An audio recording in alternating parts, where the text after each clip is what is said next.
A fraction represents a part of a whole.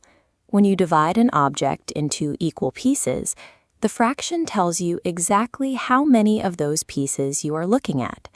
The top number is the numerator, the parts you are taking.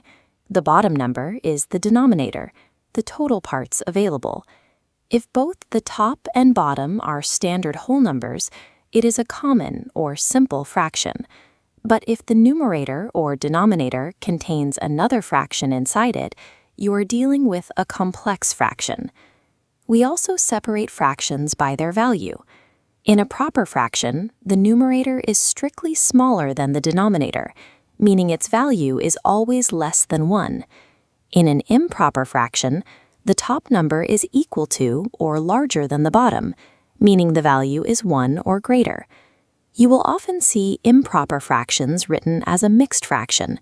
This is simply a combination of a whole number and a proper fraction written together, creating a much more legible format.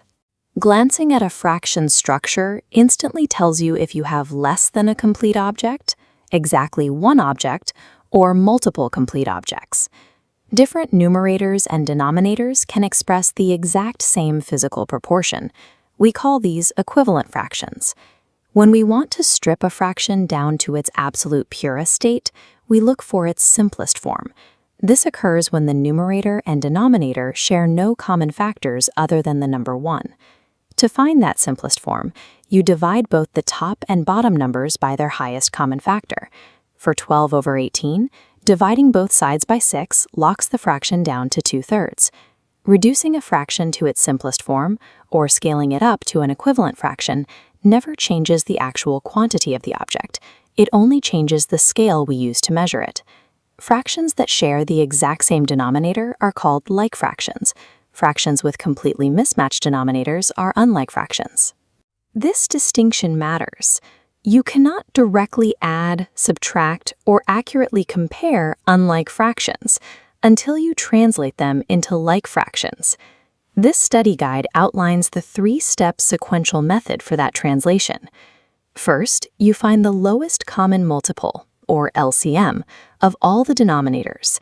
Second, you divide that LCM by the current denominator to find your multiplier factor. Finally, you multiply both the top and bottom by that factor. Let's convert 5/6 and 3/4. Their LCM is 12. Applying the multiplier steps, 5/6 scales up to 10/12, and 3/4 scales up to 9/12. By utilizing the LCM, you have a universal mathematical translator.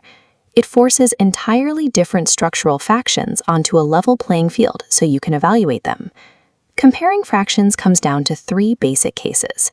In case 1, where denominators are identical, the rule is straightforward. The larger numerator dictates the larger fraction. Case 2 is when the numerators are the same. Here, the fraction with the smaller denominator is actually the larger fraction, because the whole is being divided into fewer larger pieces. Case 3 is for unlike fractions. As this text shows, instead of finding the LCM, you can use a cross-multiplication shortcut. You simply multiply diagonally, A times D and B times C, to see which product is larger. Let's test this.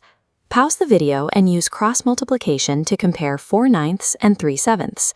4 times 7 is 28, and 9 times 3 is 27. Since 28 is larger, 4/9 is the larger fraction. Cross-multiplication bypasses the need to find a common denominator entirely, making it the most efficient tool for rapid two-fraction comparisons. Let's lock in those comparison cases. Determine the symbols for these 3 pairs. 5 is greater than 3, so 5/8 wins. 5 is less than 9, making 4/5 the winner. Cross-multiplying the final pair yields 24 on both sides, proving they are perfectly equal. Here is your final summary cheat sheet covering all 8 fraction types. Take a screenshot for your notes.